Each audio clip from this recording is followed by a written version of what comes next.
Gunsmoke. Brought to you by Chesterfield, America's most popular two-way cigarette. One a pair. Chesterfield king size at the new low price. Chesterfield regular. Around Dodge City and in the territory on West, there's just one way to handle the killers and the spoilers, and that's with a U.S. Marshal and the smell of gun smoke.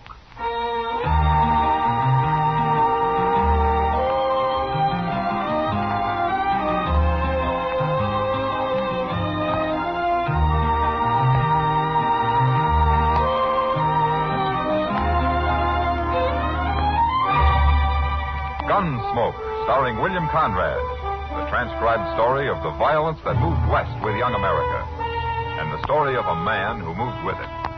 I'm that man, Matt Dillon, United States Marshal. The first man they look for and the last they want to meet. It's a chancy job, and it makes a man watchful and a little lonely.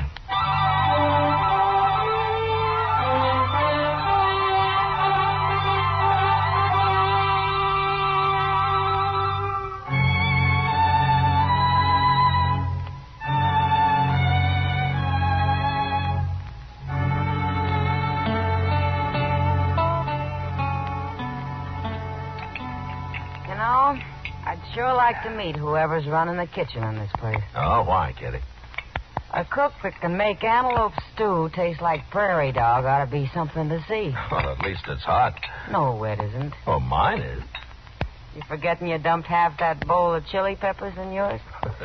Well, I've eaten here before, Kitty. Oh, hello, Marshal. Hello, John. You know what I'd do if I owned this place, Matt? Tear it down? No.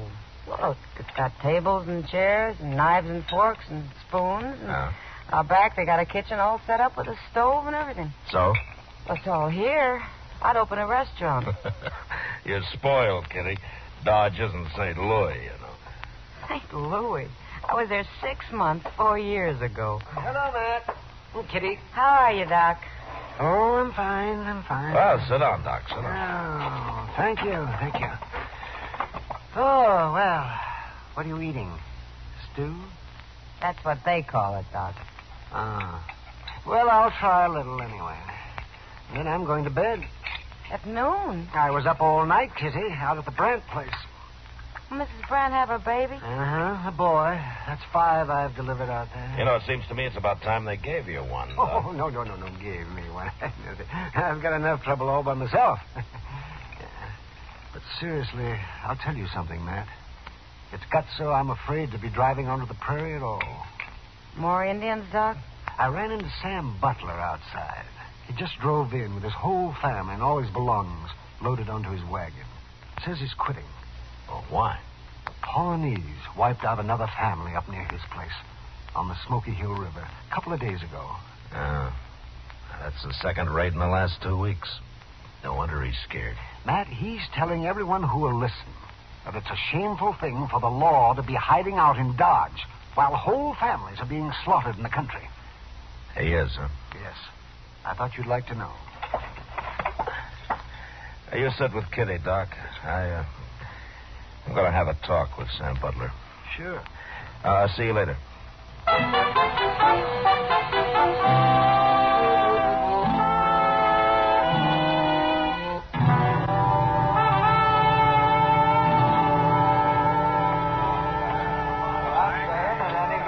Stays out there and exposes his family to them murdering savages is plumb crazy. You can't fight a Pawnee war party all by yourself. And we sure ain't getting no help from the law around here. We can die and rot for all the law cares.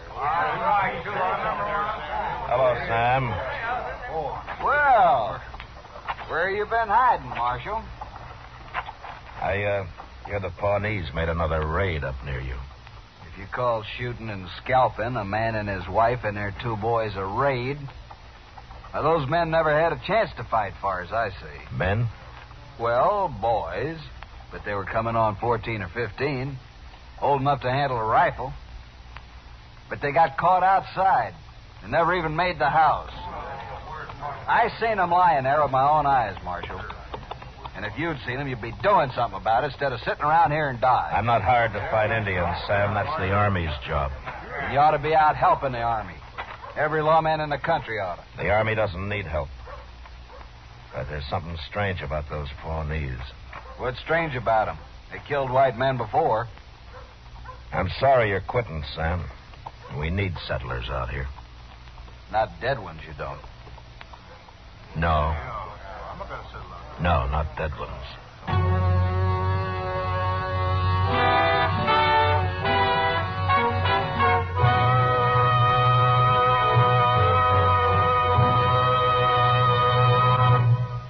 What a pair. What a buy. They're talking about king-size Chesterfield at the new low price. And Chesterfield Regular. They're the quality twins. Either way you like them, you get the same highest quality, the same low nicotine, the same wonderful taste and mildness, a refreshing smoke every time. Yes, the Chesterfield you smoke today is the best cigarette ever made. And it's America's most popular two-way cigarette. So buy a carton today. King-size Chesterfield at the new low price. Or Chesterfield Regular. What a pair they are. They satisfy millions. They're best for you.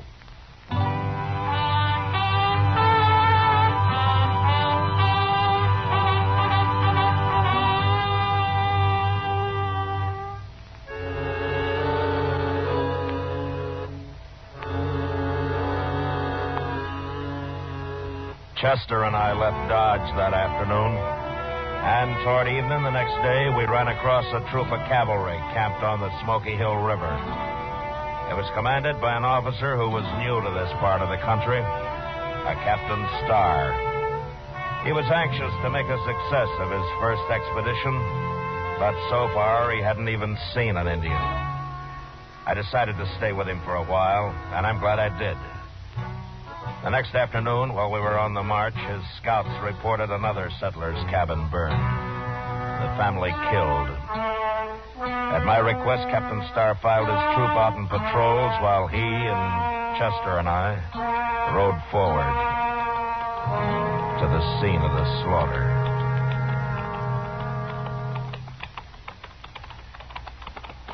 My scouts say these people haven't been dead very long, Marshal. This morning, probably. At dawn, Captain. Well, then those Indians can't be too far off. No, but Indians have a way of disappearing. There it is, Mr. Dillon. Burned right into the ground. It's just like that last cabin. Their bodies scattered around out front. Now, let's get up there. Come on. Oh.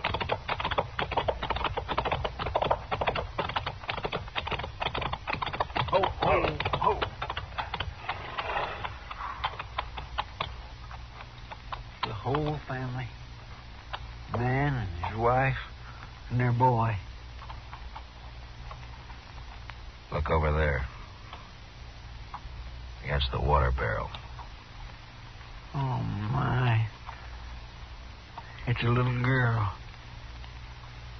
It's a little girl.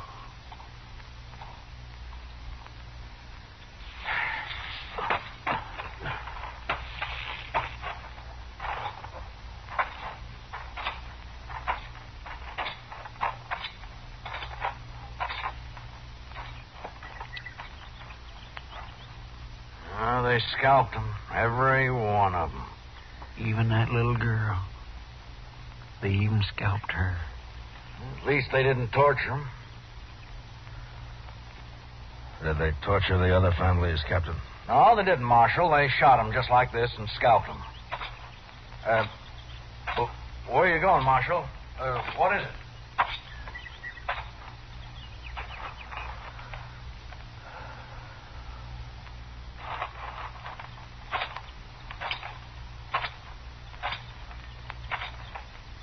Captain Starr, last night you told me this is your first tour of duty in Indian country. That's right, Marshal. Well, take a good look around here, Captain. Well, I have. All right. All three of these settler families were killed in the open, outside their cabins. Does that mean anything to you? Those Pawnees are pretty tricky. I guess they really surprised him. Yeah, they sure did. There are not many arrows around. If these people had had a chance to put up a fight, there'd be a lot of arrows. They were shot, Marshal, with rifles. Pawnees don't usually waste ammunition, Captain. There's a reason for it here, though. Well, what reason? Look at the ground. There are no tracks. Every sign of tracks have been dragged out with a blanket. Say, you're right. I hadn't noticed that. Well, there's another thing you hadn't noticed, or maybe you didn't know about. Oh, what's that? That boy there. How old would you say he was? Oh, about the same age as the boys at the last place. Maybe 12, 13. Well, Captain, that's old enough to be a brave in a couple of years if he was a Pawnee. What do you mean, if he was a Pawnee? They usually keep a boy that age. They don't kill him. They take him and try to make a brave out of him. Oh, well, I didn't know that. I know what he's driving at, Captain. You don't think it was Pawnees that done this. Ain't that right, Mr. Dillon? Yeah, that's right. But the Pawnees are the only tribe around here we know of, Marshal. Captain, it's them tracks. Pawnees wouldn't hide their tracks. No, they wouldn't. What? A man wearing moccasins doesn't care about his tracks, Captain. He's got nothing to hide. I'm afraid I don't understand. It Marshal. wasn't Pawnees that did this. It wasn't Indians at all. It was white men. Marshal Dillon, it's impossible for me to believe white men could have done this. Is it, Captain? No white man would shoot that little girl over there and then scalp her. Did you ever hear what Chivington did to the Cheyennes at Sand Creek? Kill and scalp them all, he said, big and little. Nits make lights. Congress has repudiated that whole affair, Marshal. Well, it still happened. And it was still white men that did it.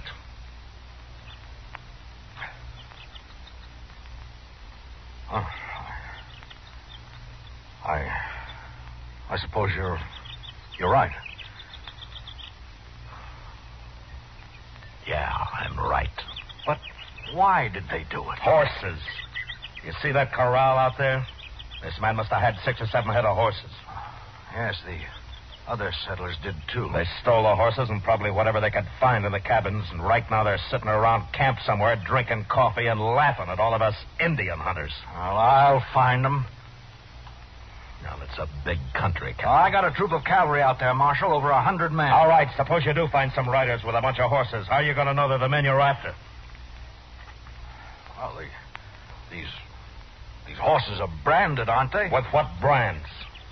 I don't know, but they must be registered somewhere. Maybe. But while you're out finding out all that, some other family's going to be slaughtered. There isn't time, Captain. I didn't realize how new I am at this game, Marshal. Oh, what would you suggest? Well, there used to be a corral about 5 miles upriver from here.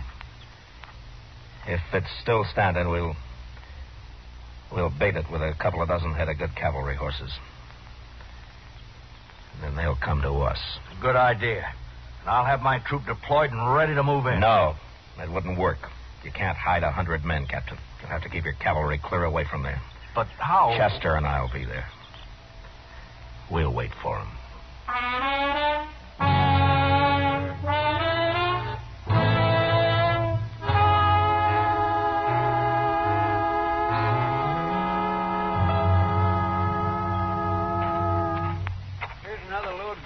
Mr. Dillon? I'll throw them on the fire, Chester. Let's have some more smoke, huh?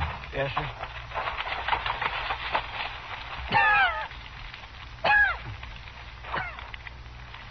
Well, stand back, Chester. Yes, sir. Well, they ought to see that if they're anywhere this side of the Rocky Mountains.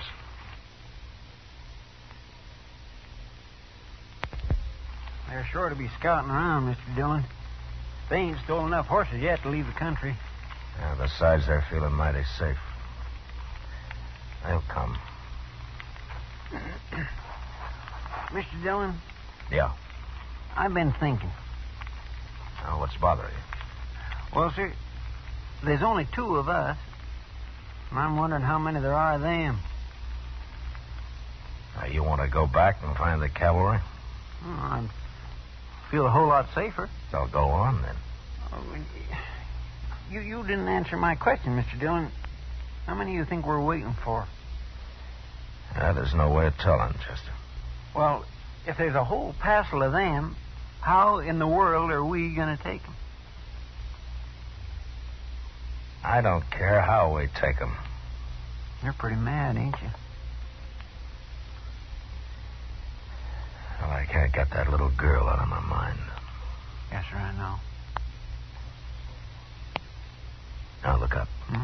Here comes somebody. He's all alone. Just some cowboy, probably. Maybe. Yeah, sure it is. He seen the smoke from our fire, and now he's wondering what that old corral's doing full of horses. And he might be scouting it for the others. Those men don't take many chances. Well, how are we going to find out? Well, maybe we won't till it's too late. Heat up some coffee for him, will you, Chester? Yes, sir. I think I'll have a cup of it, too, huh? All right, sir.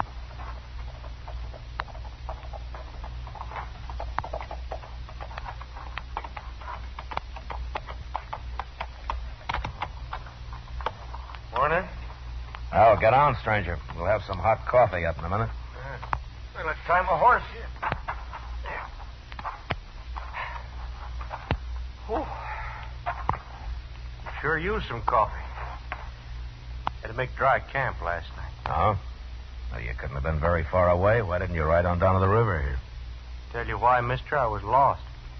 I rode till after dark. And I got lost. Well, your horse could have found it for you. Maybe my horse ain't smart as yours. No offense. Sit down. Chester's bringing the coffee now. I've been sipping all morning. Here you are, mister. Oh. We ain't got no sugar. You men are traveling pretty light, ain't you? What do you mean? Here's your coffee. Oh, thanks, Chester. I mean all them horses.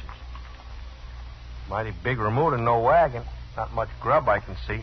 We're driving those horses to Cheyenne. There's only two of us. We couldn't handle a wagon and the herd both. Only two of you, huh? Yeah, that's right. Well, mister, look, and I'm drifting. Maybe you could use another hand. It may be. Where are you from? Dakota Territory. Name of Lee Stapp. I sure would like to see Cheyenne. I ain't never been there. Well, why don't you ride up there alone? It'd be chasing a herd of horses all the way. Well, I'm broke, mister. Wouldn't have much of a party in Cheyenne broke, would it? No, I don't guess you would. I'm a good hand. I work cheap. How about it? You're a good hand, huh? Of course I am. Did you take a look at those horses we got? Yeah, I sure did. I ain't never seen none better. Well, they're good horses, and we take good care of them. Well, okay. What's that got to do with hiring me? Mister, I wouldn't hire you to herd sheep.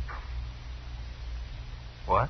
You said you made dry camp last night. How come you tie your horse up without watering him while you stand here slopping up coffee? Well, it's my horse, ain't it? Sure. How's the coffee? Coffee? Is it any good? Well, yeah, sure it is. Well, then have some more of it. Hey, what's the...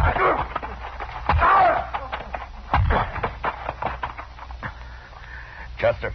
Yes, sir. Here, catch his gun. Got it. All right, now go get some rope. We'll tie him up while he's still out. Yeah, but Mr. Dillon, you sure he ain't just a cowboy like he said? I was pretty sure, Chester, but this made me real sure. It was sticking out of his pocket. Oh, my. I'll get the rope, and we ought to hang him with it.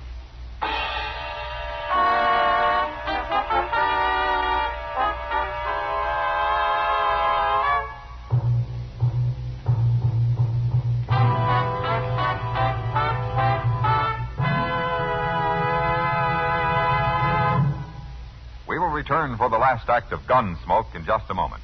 In regular or king size, you can get 'em either way.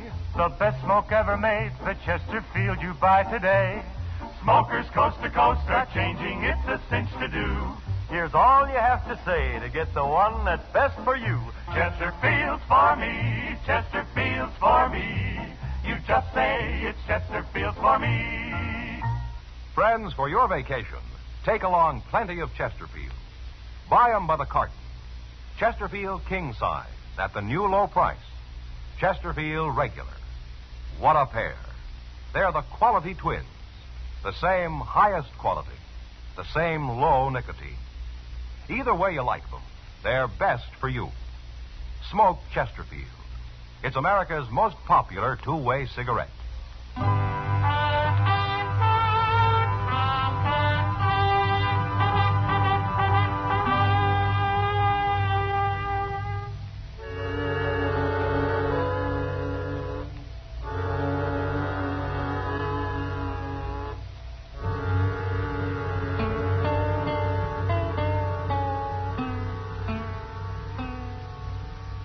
See anything yet, Chester? Yes, sir. There's some dust about a mile away, Mr. Dillon.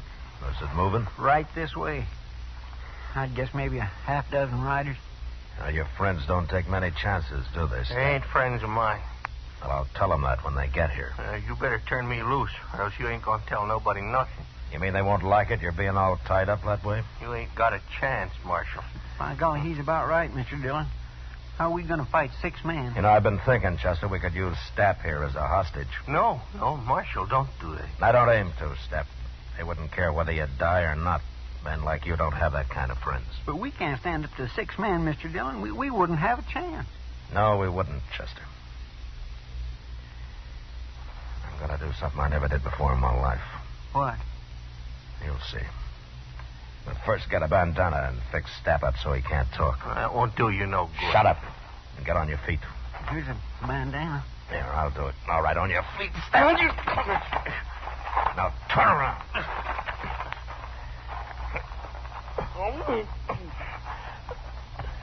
Get our rifles, Chester. Yes, There. That'll keep you quiet, Stapp. All right, now walk.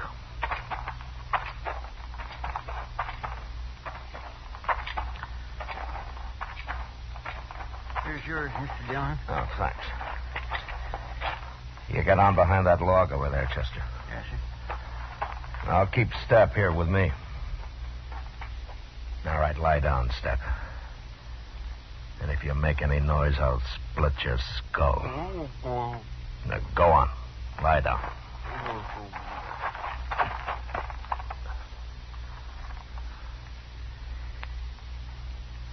You okay, Chester? Yes, sir, fine. Keep the sun off your rifle. They're getting pretty close. Now, quiet. Mr. Dillon? What? What are we going to do now? Fight it out from here?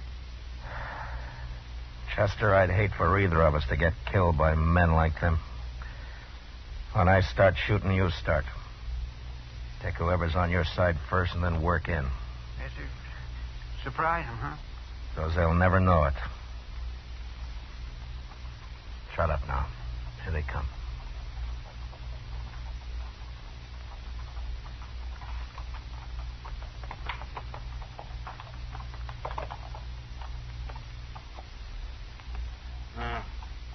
They must be over the river.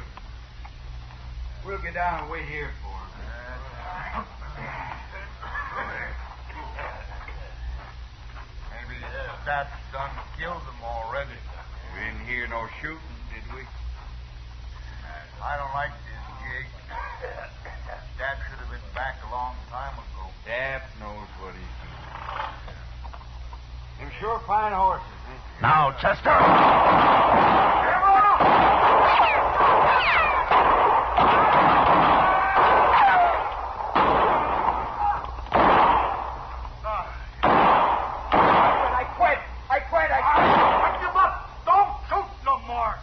Throw away your guns.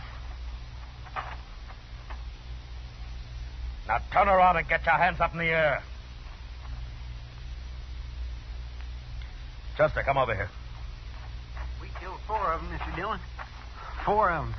Prod Stapp up and bring him up to the fire. I'll handle these 2.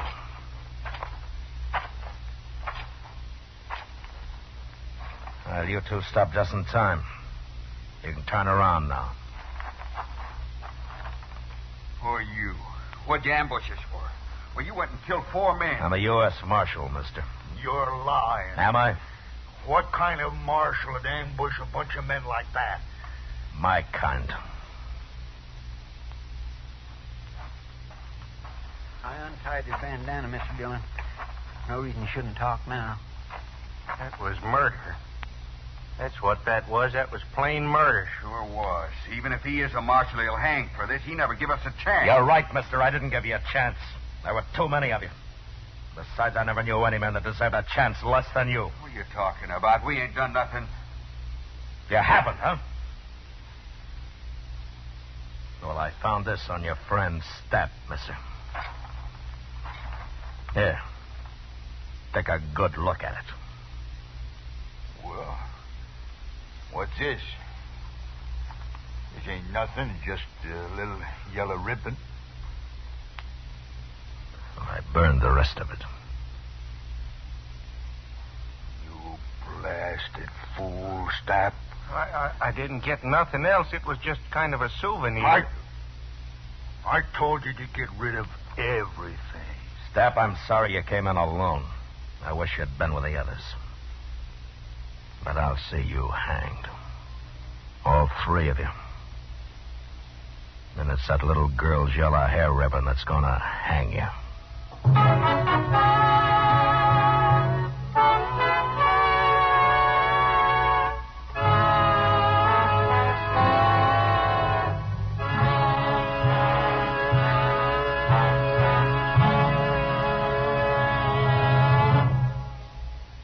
L&M goes king size. Yes, L&M goes king size. Now, L&M is king size as well as regular. Both have the same low price. Both have the miracle tip for the effective filtration you need. Yes, it's the filter that counts. And L&M has the best. You get much more flavor, much less nicotine, a light and mild smoke. Yes, this is it. L&M filters, just what the doctor ordered.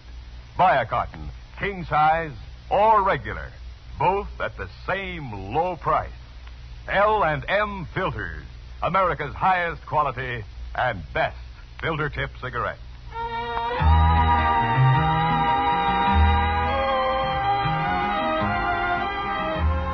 Gunsmoke, produced and directed by Norman Macdonnell, stars William Conrad as Matt Dillon, U.S. Marshal. Tonight's story was specially written for Gunsmoke by John Meston, with music composed and conducted by Rex Corey. Featured in the cast were Lawrence Dobkin, Joseph Kearns, and Harry Bartell. Harley Bear is Chester, Howard McNear is Doc, and Georgia Ellis is Kitty. Join us again next week as Matt Dillon, U.S. Marshal, fights to bring law and order out of the wild violence of the West in Gunsmoke.